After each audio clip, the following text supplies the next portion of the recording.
So you're ready to sell your home. Congratulations. We would like to share with you the 5 crucial things you should do to get your home prepared. Number 1, declutter living areas. Sweep off the countertops, the windowsills, tables, and any other visible areas.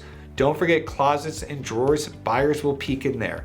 We also suggest to take down personal photos from your walls and your dressers. 2, if you have some unusual colors, let's paint those walls neutral. Believe me, we like hot pink, but neutral colors like off-white, beige, gray, they make spaces look larger, which is going to attract more buyers. 3, fix any little thing in advance. Change out the light bulbs, the loose handles, leaking faucets. Anything you can do in advance will make it more appealing to buyers. 4, stage your home. We see a huge ROI when people stage their home. Making your home look like a model home is a big plus. And then 5, professional photos and videos. We only use professional photographers so we can deliver the highest quality of photos and videos for your home. There are just a few things, but we are happy to go over your home personally during our listing appointment with you. Dave Z with the Dave Z Home Team, please give me a call or your agent that you are working with if you have any questions.